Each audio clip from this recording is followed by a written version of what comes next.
ঘরে একটা বাচ্চা থাকা মানে হাসি আনন্দ সবকিছুই থাকে। আর আমার সারাটা দিন জুড়ে আমার ছেলের সাথে আমার অনেক অনেক সময় কাটে। আর ওর সাথে আমার এটা সেটা শেয়ার করে খেতে অনেক ভালো লাগে। বাহিরের খাবার দেওয়া ঠিক না, তারপরেও দিতে হয়, যেহেতু ছোট মানুষ বুঝে না। এখন আবার এটা সেটা বুঝে, যেমন দোকানে যাইলে এইটা খাবে না, ও এখন চিপস খাইতে চায় না, কি খাইতে চায় জানেন? চকলেট। মানে ওগুলা কিন্তু ওর বাবার টোটালি পছন্দ না। আমি হালকা পাতলা কিনে দিই, ওইগুলোর জন্য আমার সাথে অনেক রাগারাগি করে। হ্যালো এভরিওয়ান, আসসালামু আলাইকুম। কেমন আছেন সবাই? আশা করি সবাই অনেক ভালো আছেন। আমরা আলহামদুলিল্লাহ ভালো আছি। অনেকদিন যাবত কোনো লং ভিডিও দেওয়া হয় না। আসলে বাড়িতে গেছিলাম, ঈদ করে আসছি, আর কেমন জানি অলস লাগতেছে ভিডিও এডিট করতে, তাই ভাবলাম অনেকদিন দেওয়া হয় না, আজকে থেকে কাজটা শুরু করি।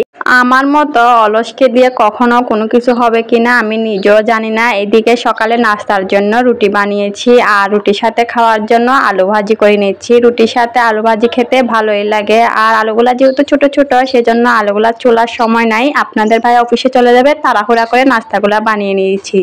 রাস্তার পাশে বাসা হওয়াতে কি পরিমাণ যে প্যারা খেতে হয় ভয়েস দিতে গেলে, সেটা আমি বুঝতেছি। আর এক হচ্ছে ঘনবসতি, এদিকে শব্দ কমলে ওইদিকে শুরু হয়, ওইদিকে শব্দ কমলে এদিকে শুরু হয়, এই একটা অবস্থা। সকালে নাস্তার পর্ব শেষ, আর আমার তো চা না হলে নয়। আমি একটু চাও খেয়ে নিয়েছি, এখন ঘর পরিষ্কার করে নিব। রাতে যদি থালা বাসন পরিষ্কার না করি, তাহলে সকালের গুলা রাতের গুলা মিলে অনেকগুলা হয়ে যায়। আর আমি ভাই গরিব মানুষ, আমার ঘরে তেমন কিছুই নাই, তারপরও আমি গুছিয়ে রাখার চেষ্টা করি যেগুলো আছে, নিজের সংসার বলে কথা।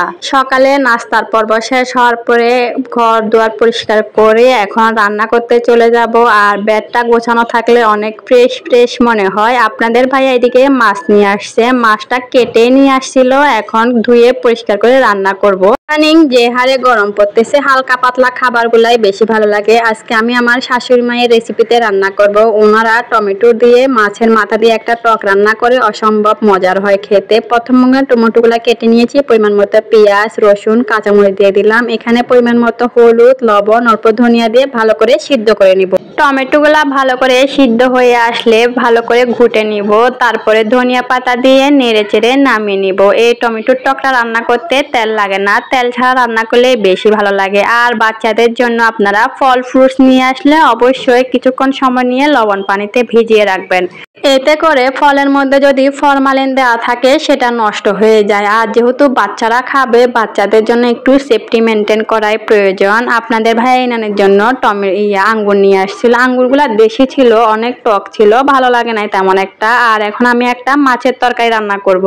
তেলের মধ্যে এক এক করে সব মশলা দিয়ে ভালো করে নেড়ে চেড়ে ভেজে নিয়েছি, পরে আলুগুলা দিয়ে একটু কষিয়ে নিয়েছি। আজকে হচ্ছে ঝিঙ্গা দিয়ে আলু দিয়ে একটা মাছ তরকারি রান্না করব। আর ঝিঙ্গাতে তো কোনো রকম পানি ব্যবহার করা লাগে না, কারণ এই সবজিটাতে অনেক পানি উঠে। আর এদিকে এখন মাছগুলো দিয়ে দিয়েছি, চুলার জালটা কমিয়ে তরকারিটা রান্না করে নিব। এটাতে যে পানি উঠবে ওই পানি দিয়ে তরকারিটা রান্না করব, এখানে আমি কোনো রকম পানি ব্যবহার করব না।